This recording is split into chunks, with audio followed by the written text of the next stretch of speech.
This is chapter 12, Holier Than Thou, from the first book of Christ for Atheists. Available on YouTube, Instagram, Facebook, Spotify, where you can buy it online at Amazon for $20. In high school, grade 11, I had a math teacher who was a former Presbyterian minister. He was Scottish, tall, and carried himself as if he was better than anyone else. I didn't like him just because of this, which in itself is a sin, not his. We had a girl in our class who was born with a heavy build. She was not popular and was shy, but was a nice person. One day, she coughed in class, and our math teacher, Mr. Robinson, said to her, "What's wrong, Jill? You're a little hoarse." "Oh, I'm sorry, I didn't mean that." The class erupted in laughter, and I couldn't believe how insensitive so many were to Jill's hurt feelings. I saw the blood rise from her neck and cover her complete face as she was humiliated in front of the whole class. I didn't respect the teacher, and in retrospect, I should have stood up and demanded an apology from Mr. Robinson to Jill. I wish that I had thought quicker, as that would have been the right thing to do.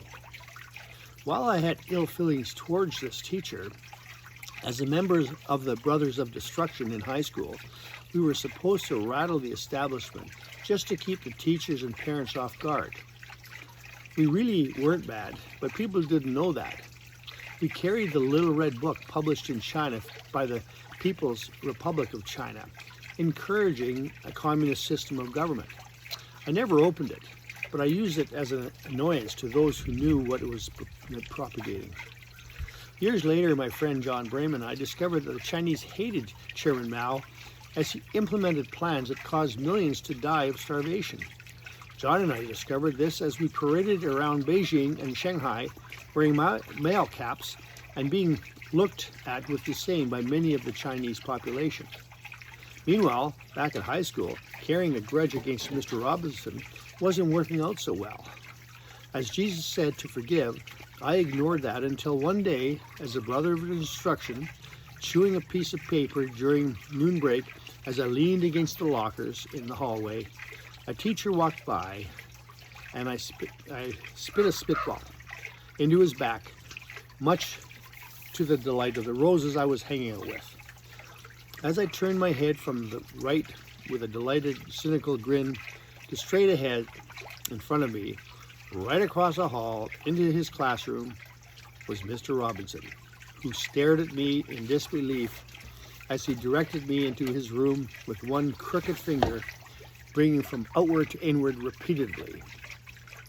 Down to the principal I was marched, and the vice principal joined the interrogation. They concluded that they would let it slide, as the humiliation to the teacher was worse than exposing me as the azalea I was. All they could muster up was that I could never get a recommendation from this high school. This was no punishment to me, because with my grades, who would ask my high school for a recommendation? The lesson was learned, and my shame has carried me through my life. I believe that I was given a lesson in life as I went from thinking Mr. Robinson was bad to realizing that I was no better than him. It was up to me to be a better person. Bless me, Father, for I have sinned. I have bad feelings about one of my teachers and detest him. He is not a nice man, but it is not my place to judge him. That is the role of God. You are right to confess this, my son. We should not judge others. 5 Our Fathers and 2 Hail Marys. Oh, and Father, I spit on a teacher. 20 Our Fathers and 35 Hail Marys. But Father, they are Protestants from the public system. Doesn't that count for something? 5 Our Fathers and 2 Hail Marys. It doesn't work that way. But I thought I'd give you a chance to determine if you would believe this. If you believed Father would adjust my penance because you were Protestants, shame.